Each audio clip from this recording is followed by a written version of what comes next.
Good morning, Softball America. Watch me as I produce and sit. Gray Robertson, Nicole Mendes. Hi, Mindy. Hey, Gray. Cheers. Good morning. Cheers. I have no more water Oh, left. you're out of water. That's tough as Hold we on. start the show. Welcome to Good Morning, Softball America, and welcome to the championship series. It all starts tonight. We're going to talk about everything that went down on Monday.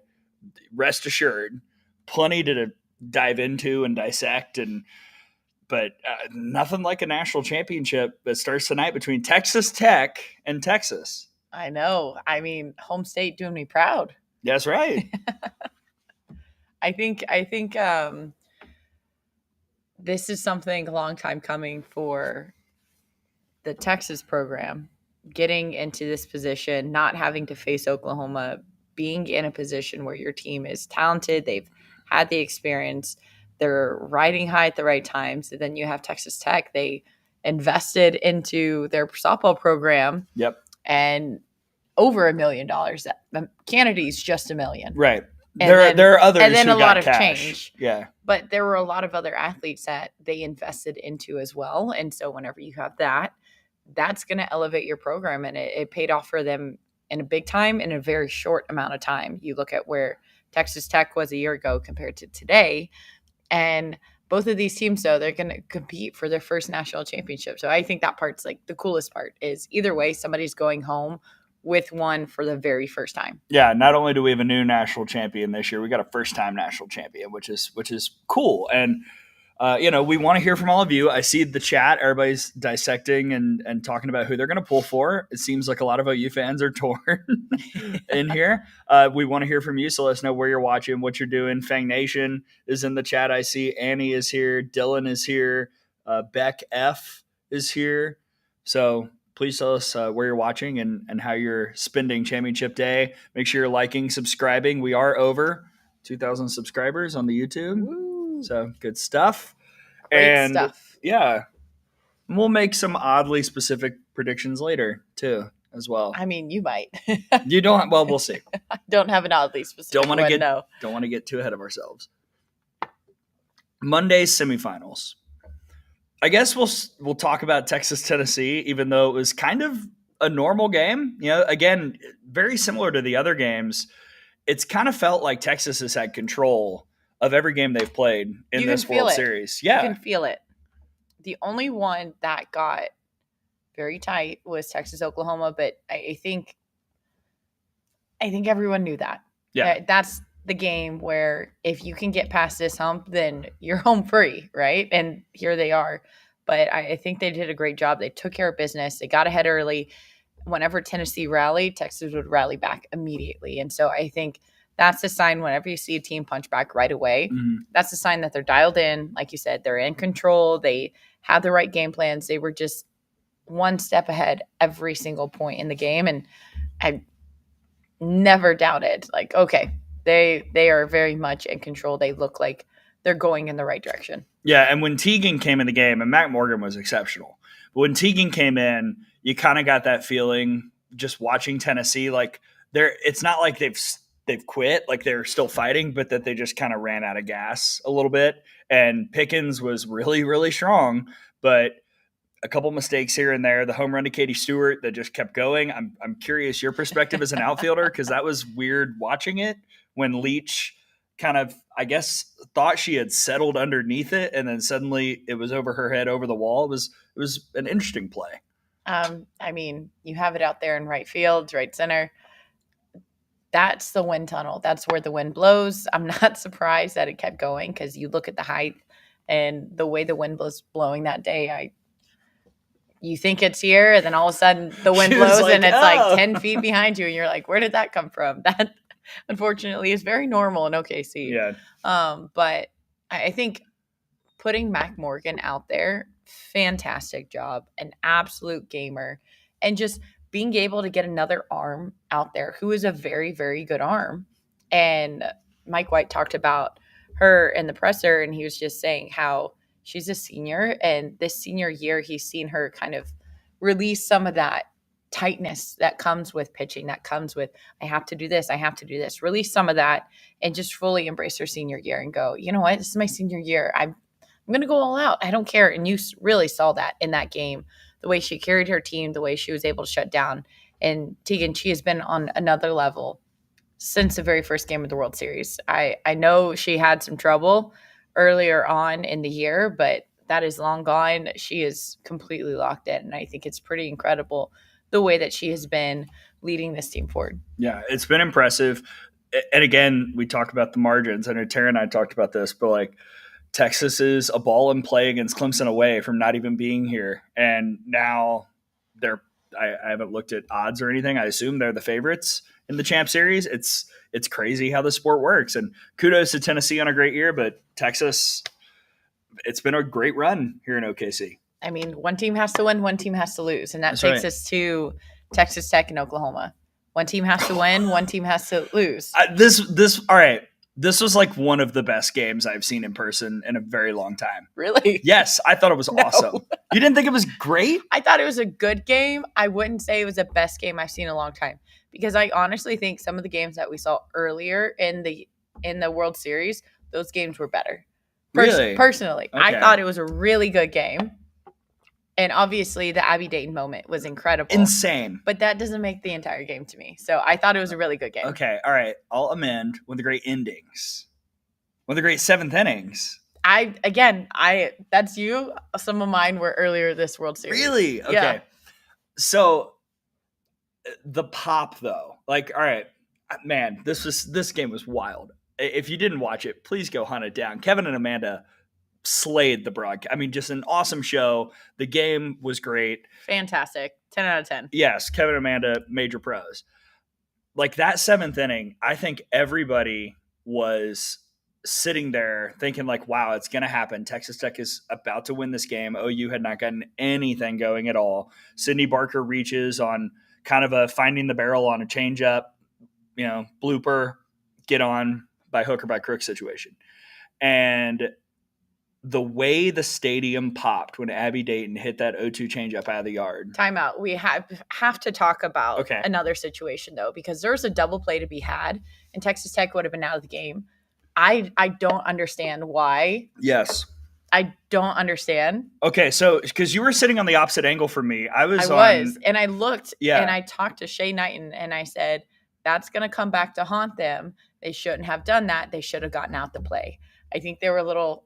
I don't know. I don't know, but I'm with you. That should have been a double play, and they should have been out of that game. Yes, immediately. 100%. Watching it live, I was like, "Are they like?" She had time. In my head, I didn't have anyone sit next to me I could ask, but in my head, I'm like, she had time. There were about 5 steps between Isabella Emmerling and first base. She definitely had time to roll a double play. Brady's here. Brady. Hey, Brady. Oh no, I was just worried you were coming to say that like it was off or something. But we're on. Okay, great. Sorry, keep going. That was it. Go ahead. Okay. Home run time. So the 0-2, I've never heard a stadium pop like that. Like it was a mix of like stupefied screams of excitement and also like every Texas Tech fan was like, how? I mean, I'd had Texas Tech fans sitting right behind me and OU fans sitting next to me, and it was just a cacophony of every human reaction that you can get at a sporting event, and all of it was audibly quite loud. And then the whole place was buzzing for like 5 minutes after that. It was an unreal moment. I know OU lost the game, and we're going to talk about how great Nigel was, but like that seventh inning moment is as cool as I can remember and as energized as I've seen a stadium in a very long time. I mean, that had the people going. Yeah, I agree. It was just to have that moment, and Abby Dayton was on Nyjah the entire game. Yes. You could tell with her contact, solid hits, hard hits. I didn't think that she was going to be able to come back up. So whenever she did come back up, I was like, something's going to happen. Didn't think it was going to be a home run on 2 strikes quite like that. And that was the coolest part about it. That was just the moment as an athlete, you remember that forever. Oh. You remember that forever. And that feeling of an athlete being able to be so tuned in to where she's at with 2 strikes, with her season, with 2 outs, all that on the line. And she steps into the box, trusts her stuff, and just takes the changeup yard. I mean, incredible. incredible. I loved that moment for Abby Dayton. I love that moment for the Sooners. But I also have to talk about Texas Tech and their response, because for the most, they had gotten, I would say, like a couple of innings strung together where they had hits strung together in an inning. But I thought Sam Landry in the second half of the game did a really good job of shutting them down. And then you get into the seventh inning and quick out, and you start to think, oh my gosh, is Oklahoma going to get out of the bottom of the seventh unscathed? Then it's a new game. You know, you get out of the bottom of the seventh and you're like, okay, we're back in it. If you're Oklahoma. And if you're Texas Tech, you're going, we want to score now. And I love the way that they were able to rally, and they were able to, it's the two outs. The two outs has been kind of the theme so far this postseason, this World Series. But the two outs of being able to rally, come together, and go, okay, we're or one out, but really it felt like a 2-out situation where you have to get the runner on. You have to move her over into scoring position. You have to do everything right to be able to get this run across the way that Sam has been shutting them down. And of course, it's her two former teammates, the ones that really made the biggest impact. I wanted to ask you something, because you played for Patty. You played for the great Coach Gasso. And I was curious why Oklahoma did not bunt in I'm trying to find it, in the fifth and the sixth. They got the leadoff on Parker. It was a leadoff double in the sixth. Mm-hmm. Why, especially Gabby Garcia at the time was 0 for 2 with 2 strikeouts. Would you have? I think I saw her offer in the sixth. Okay. She did offer a bunt. So I know did in the see fifth, that. Emmerling did not. Emmerling I thought that was not going to bunt. Maybe she's not going to pinch hitter and bunt. Like, I don't know. I got to go off of what she did. She had the home run. Okay, let's see if she gets to hit here. Garcia did bunt, but I just think the style and the way of play that Oklahoma has been all year, you haven't seen that from them. I didn't really expect to see it from them. So I was just curious, because it felt like, I don't know. It felt like a game where you had to manufacture a little bit. Like, that's kind of absolutely, and absolutely. I know that that's like not necessarily what OU typically does 98% of the time, but I also know that they're as versatile an offensive team as we've ever seen, so they can. Yeah, I would love to see a bunt. I love chaos. I love the short game. I love slapping. I love bloops that fall down. Like, I love all of that. So would I have loved a bunt? Absolutely. But I just think the style and the way that Oklahoma's played all year long, even whenever their backs are against the wall, they've never done that. Or not never, but they rarely do that. I just didn't see them doing it in that moment. Okay. I'm checking the chat. Cheyenne is here. Hi, Cheyenne. Xavier. Saw Xavier after the game. Always good to hang out with a pal who came to pickleball. Fang Nation still up in here. Please let us know where you're tuning in. We would love to hear from you. We should talk about Kennedy. I'm not sure how much time we've spent on just how epic she was and how. No, not enough time. Yeah, I mean, the thing that stuck out to me, and it changed in the seventh because of the Abby Dayton home run, but through 6 innings, like, you know, I referenced the leadoff batters reaching. Oklahoma was 1 for 10 in advancement opportunities.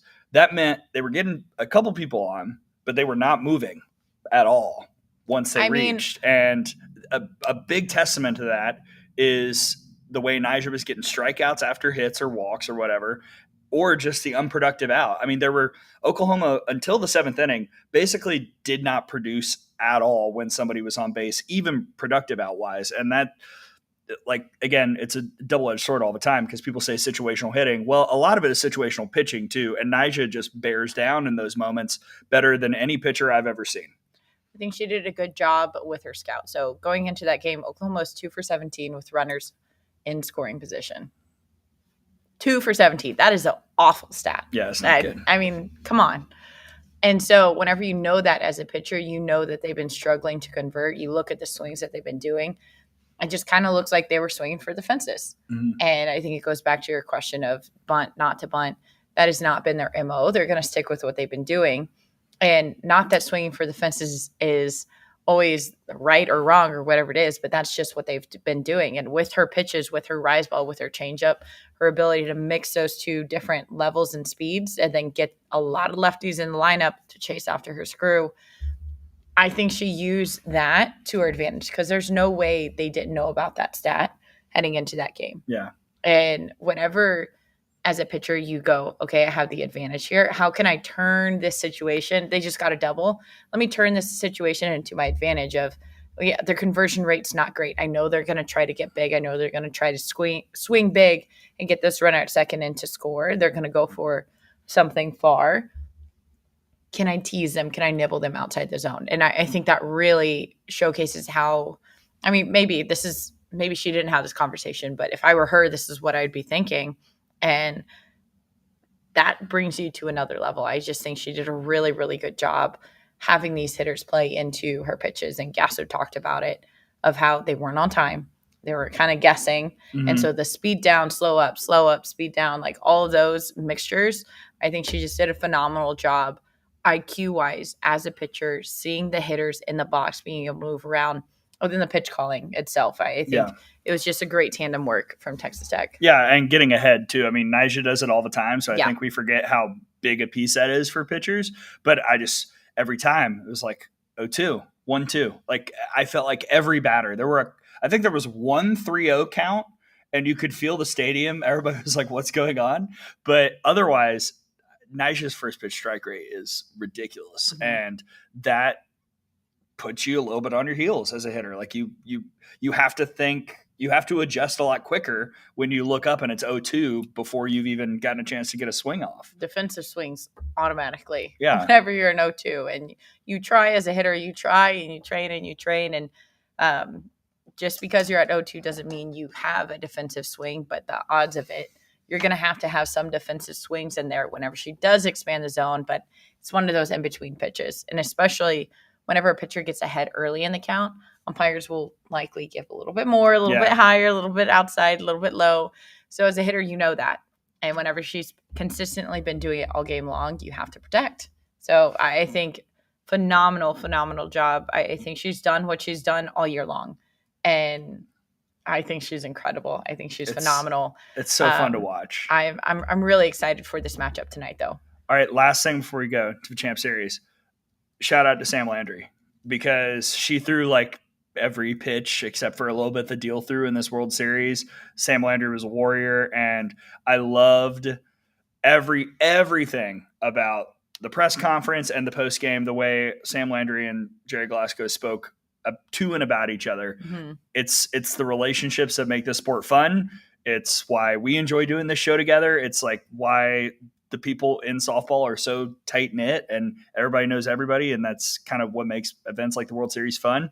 But that relationship being on display, the story that the TV crew did about the way Sam was honoring Jerry and Glasgow all season and throughout the game, just all of it awesome. It's why we love softball, stuff like that. I can't wait to keep watching her, though. She just signed with the Volts, I saw this morning. So check it out. If you guys loved what Sam Landry did, so many other athletes are going to be playing in AUSL. So that's going to be a fun league to watch. Kat Osterman's team, right? Aren't they the Volts, I think? I think so. Yeah. So Kat getting her hands on Sam Landry. Yeah. Oh, gosh. Yeah, that's going to be fun. Oh, man. That's going to be fun. All right, Championship Series starts tonight. Texas Tech versus Texas. I think the entire world assumes, and is probably correct, it'll be Cavan versus Kennedy. And we've already seen this matchup. And Brady's like, thanks, Odoy. We've already seen this matchup in Austin back, I guess it was Clearwater weekend? Yeah, but those teams are so different. Oh, yeah. No, but, I mean, it is something to draw upon. And Cavan was amazing. The extra inning game ended after Texas Tech hit a batter in the back trying to throw to first on what was that, a sack bunt? I think so. Yeah, sack bunt, bases. Was that batter called out? No. Weird. They were weird how that happened. The runner's lane is a mere suggestion. So sorry, that was a sidebar, but my God. No, it's fine. That should be another topic of conversation. If I pulled up the diagram that Murph drew to try and explain it, it's quite something. It's quite funny. Yeah. No one actually knows what is or isn't allowed. Where are you supposed to go as a runner? Anyway, so you have 3 feet. It's a whole thing. Sometimes decisions are silly and wrong, but we're not in the look. I would love to be one of the review people. We're going to be like, in 30 seconds, you know what? Yes or no. That's it. Yeah. Then we go. Appendix G. Who cares? So dumb. Yeah, Anyways, we'll go start ahead. Appendix A. But yes, Texas Tech, Texas. We've seen it before. Like you said, very, very different teams. And Texas Tech, like, they're playing at a level that they have not until this postseason. Like, throughout the regular season, Kennedy was great and everybody else was, it seemed like they were trying to figure it out. They're playing like a team right now. And Texas is so talented. It's just, it's a fascinating matchup between two programs that have come a long way in the last month. Yeah, I think Texas, to me, whenever I'm looking at it, and this is not any kind of one way or another, but whenever I look at Texas, they have this defense that has started to really click, and they had some defensive issues. That was kind of their kryptonite a little bit. And Leanne Goods really turned it around. She's back in shortstop. We've seen some of the plays that she's made this World Series. Defensively, she's really come around. You see Kavan. You always have a couple arms that are able to come in. You have Mac Morgan. You have Sid Lawley. And so to be able to have those pitchers on standby, and then you get to the offense that Texas has. A lot of big bats. And Reese Atwood, I keep saying it, but she is due. She is due for something. And it's just been brewing and brewing and brewing. What better time for her than the World Series and champs? And you have that off day as an athlete, and you have that time to like, okay, what do I want to get out of this? Like, how am I going into this champ series? And you have that off day and you're doing ESPN and you're getting the photo shoot done and you're doing the interviews and you have to do media and you're running around and it's busy and it's like all chaotic. And then you're like, oh my gosh, like finally it's done. It starts at 7, it ends at 12. And then you're done and you get back to the hotel and then you have a couple of hours and you're doing film and you're watching film and you're studying. You're like, we've seen her before. We've seen her back in February. And then you have that evening. And that's whenever you sit and you go, gosh, what do I want to make out of this? And I think Reese Atwood, she's such a competitor. I truly hope whenever she's sitting down and thinking like, what do I want to get out of this? It's just be free, enjoy it, because that's whenever she plays her best. And she's so fun to watch. And then on the other side, you have Texas Tech. Obviously, Kennedy is Kennedy. Get the rest, save up your body, save up your arm, because that's going to be a big thing. She's thrown so many pitches, and a lot of it has been strong games. Mm-hmm. And she gets ahead early. And high she has stress great innings counts too. But there is a physical toll. Yeah. Whereas we talked about Texas, they've kind of felt like they've been in control for majority of their games. And that emotional, that stress level, that affects your body physically. Mentally, she's a rock, though. She is so tough. So going into this champ series, it's keeping that same mentality that's gotten you there the whole time. And then we've seen Texas Tech, the top part of their lineup, whenever they work in tandem, my gosh, like they often score early and they have a lot of speed and it's just manufacture the runs. And Jerry Glasgow is not above anything. And I love it. I love the chaos that he brings.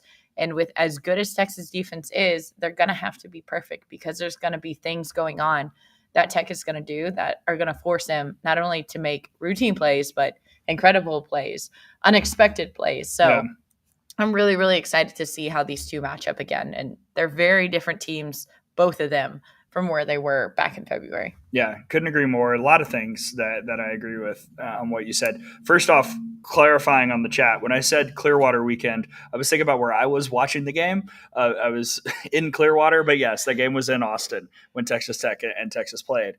As for the film part, I'm sure it didn't affect either squad and what their preparation was, but we did have some weather go through the area yesterday. So I know that Texas Tech was practicing at some point yesterday. I'm not sure when or how the impact of probably needing to go into a basement affected everybody's scheduling yesterday. If you're watching film in the back kitchen of the team hotel, that's probably a good memory to back kitchen. Yeah. Oh my gosh, there's a conference room for that. Well, true. I mean, I don't know where you're supposed to go when the sirens sound, you know? If I am in shelter during a tornado warning, I'm not watching film. If my coach brings that up to me, I said, shut that. I'm going to be over here. JT, turn around. Bye. Get out of here. I would be so mad. That would be awesome, actually. Thank you, Bo Knows. Tornadoes are bad. Thanks, Brady. They are bad. not enjoyable. Can attest to that. Multiple times in college. Yesterday I don't like tornadoes. Yeah. Yeah. I mean, they're not great. I agree. Like, they're not a fun time. Yeah. It's not like exciting. I'm nonchalant about them. I don't want to mess around with tornadoes. No. Well, but Champ Series. What did the thumb up go? I was going to say a Twister's quote, but I won't. The other thing, I think defense, again, like Tara always mentions defense wins championships. We all know the phrase, but who can make the plus plays? Mm-hmm. Who can turn that extra double play? Who can make the diving catch in the gap? Who's going to make the defensive plus play that wipes a run or two off the board for the other side? Because while I'm not 100% sure how this series goes, I feel like whether it's 2 or 3 games, they're all somewhere around the 3-0, 2-1, 3-1 type score.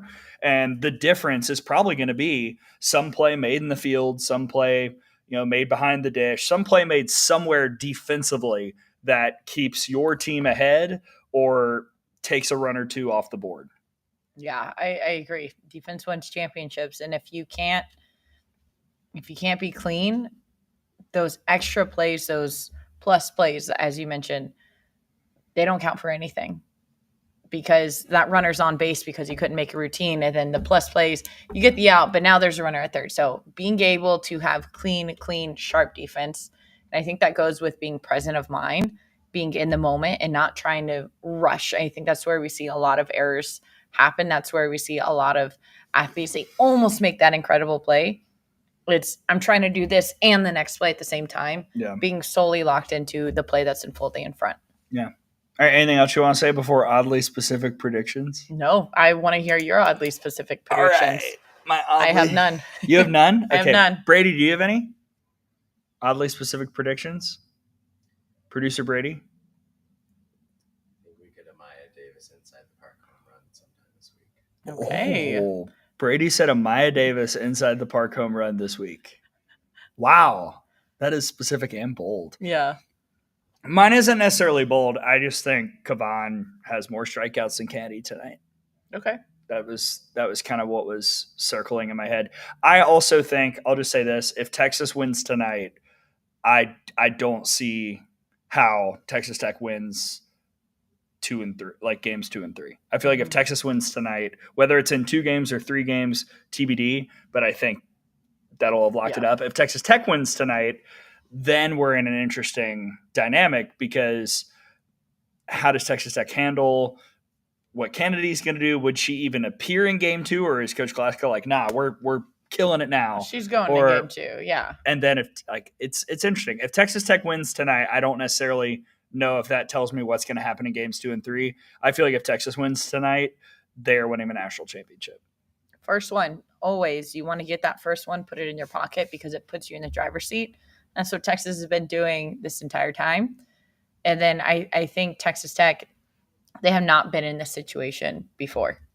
Mm-hmm. Literally never. Even Kennedy hasn't been here. In this type of situation in their entire program. None of their athletes. Yeah. None of that. This is their first time here. So really, really tamping down those nerves and just going out and playing tough. I think that's going to be their focus. And they're going to try really hard to get this first one. Because like you said, you get the momentum. And if you're Tech and you get the momentum game 1, whenever Kennedy gets that sense, that taste of something, you can physically see her go to the next level. And I think that propels her into game 2. Cheyenne had a good one. I got to find it. I think it was 5 runs total in the Champ Series. That's her bold prediction. 5 runs total. Love that. So we'll see. I think it's going to be low scoring. Anything else to say, Nicole, before we wrap up? And that's all for me. That's it? Okay. Things that are coming out today. I sat down with Michelle Smith earlier today, and we chatted about everything.